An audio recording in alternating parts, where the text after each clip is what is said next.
이전 영상에서 말했다시피 네덜란드는 역사에 길이 남을 슈퍼스타들을 보유했었다. 발롱도르를 3회 이상 석권한 역대 5명의 선수 중 2명이 네덜란드 출신이라는 점이 이를 방증한다.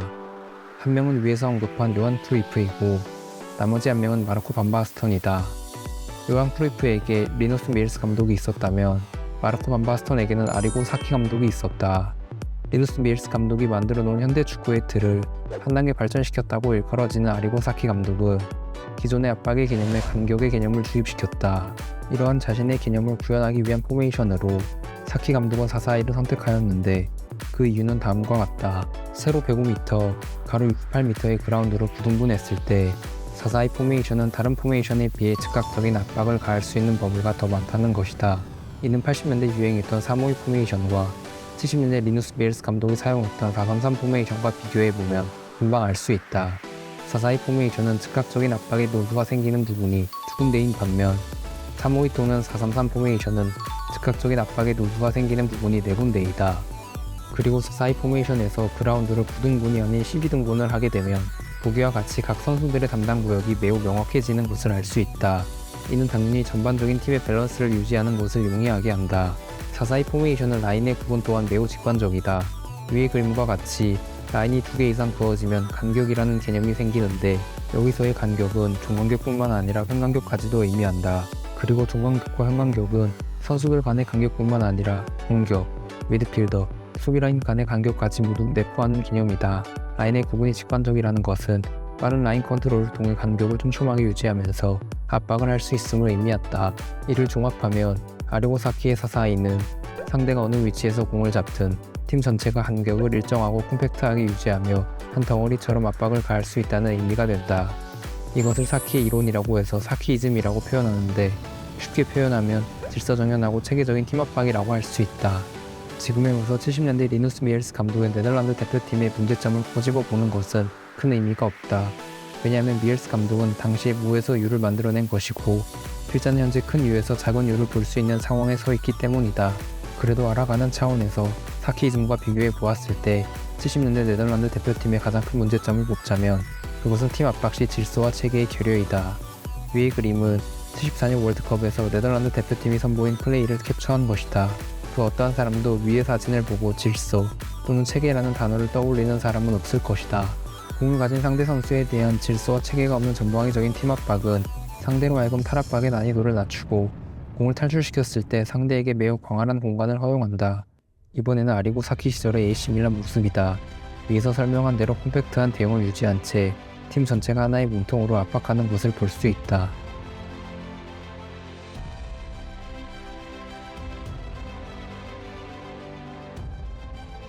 위에서 말한 대로 사키의 전술은 사키이즘이라는 단어를 만들어냈을 정도로 당시에는 매우 획기적이고 효과적인 전술이었다.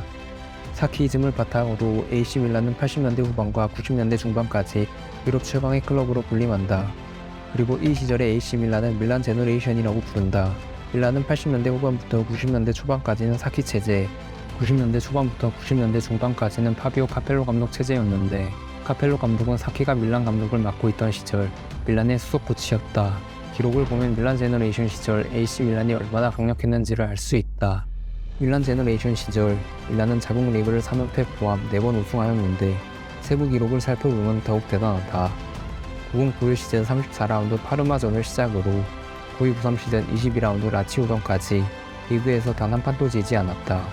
즉 이 기간 사이에 있는 91-92 시즌은 2패 우승이라는 소리다.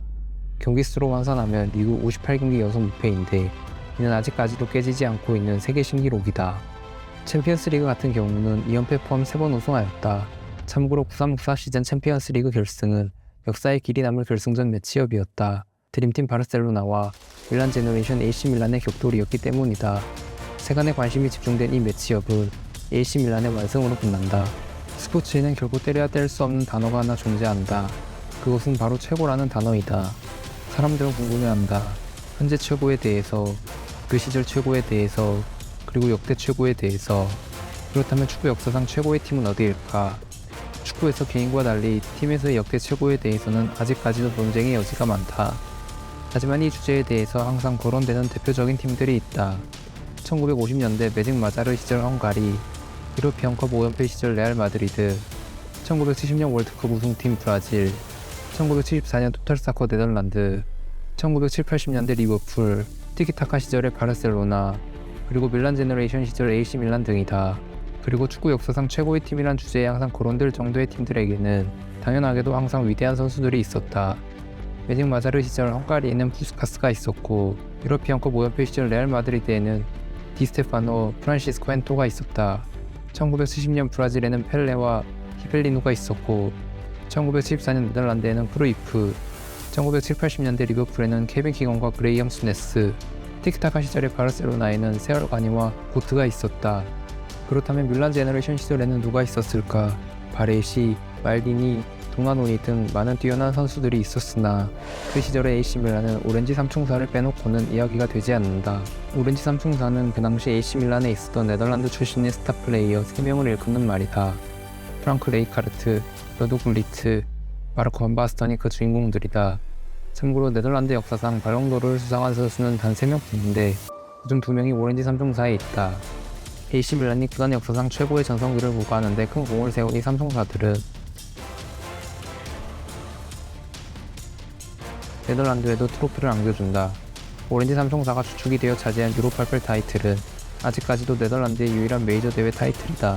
이 대회에서는 특히 오렌지 삼총사의 대장이라고 할 수 있는 마르코 반 바스턴의 활약이 뛰어났는데, 반 바스턴은 유로8~8에서 5경기 5골 1도움을 기록했으며 특히 결승전에서 각도가 없는 상황에서 발리슛으로 터뜨린 골은 반 바스턴이 넣은 수많은 골들 중 가장 멋진 골로 간주된다.